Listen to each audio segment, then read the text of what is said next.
menjurus kepada pertemuan para ulama untuk membahas peran ulama dalam perbaikan politik Aceh ke depan.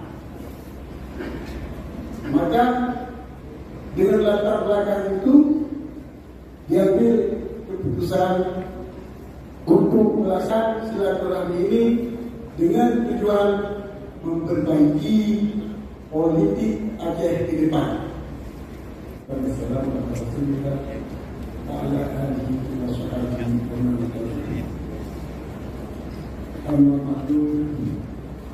yang saya muliakan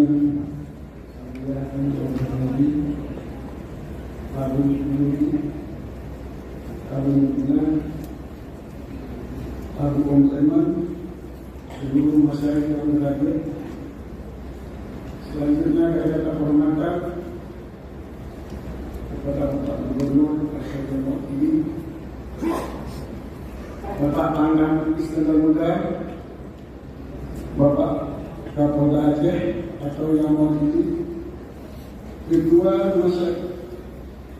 Majelis Permusyawaratan Ulama atau MPU, Ketua HADAM, Ketua Tasawuf, para undangan,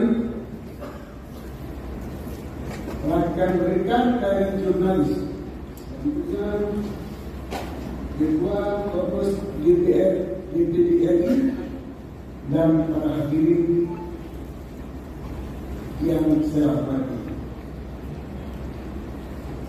Masyayikh, para undangan dan para peserta silaturahmi ulama pada malam ini, inilah kami atas nama inisiator silaturahmi ulama yang berjudul dengan peran ulama dalam perbaikan politik di Aceh, menyampaikan latar belakang, maksud dan tujuan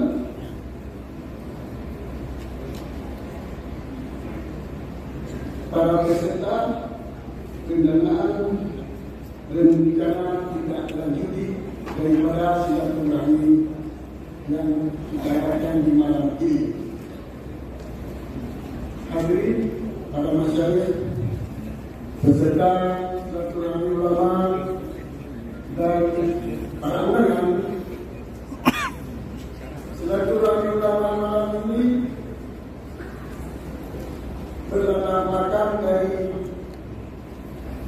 saran-saran, tanggapan-tanggapan di dalam grup beberapa organisasi keagamaan dan lembaga pendidikan yang diterapkan perbuatan para ulama, para santri dan simpatisan.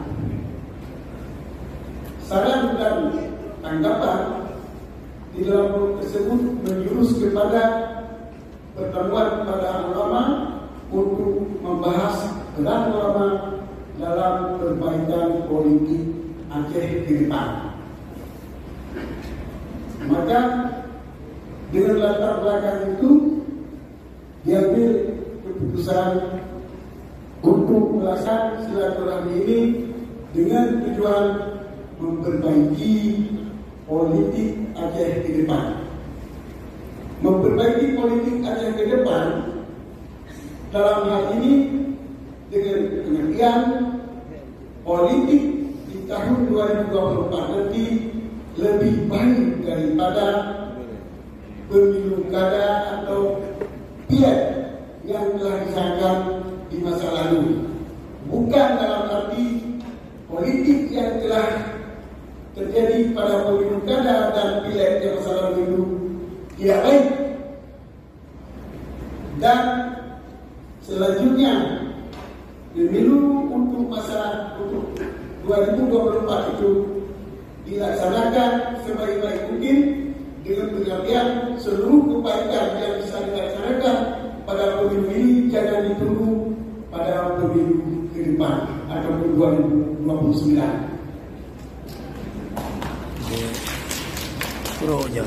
Inilah latar belakang dan tujuan dengan silaturahmi ini, walaupun mungkin ngarannya silaturahmi ulama adalah untuk mendirikan partai baru.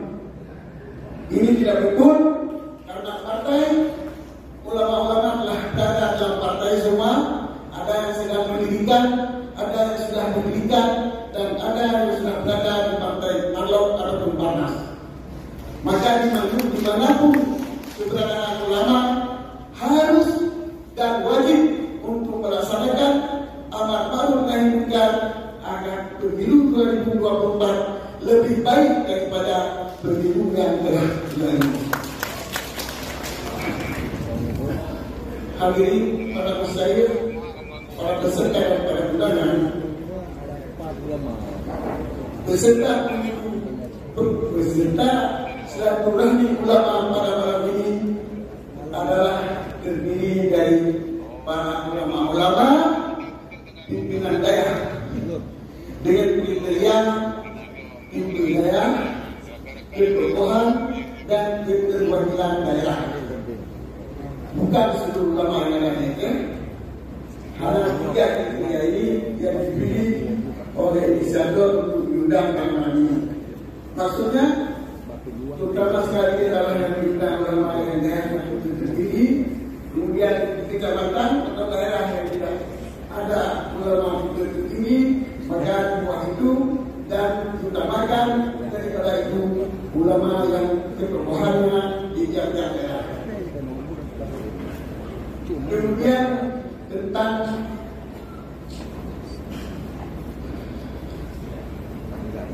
pendanaan.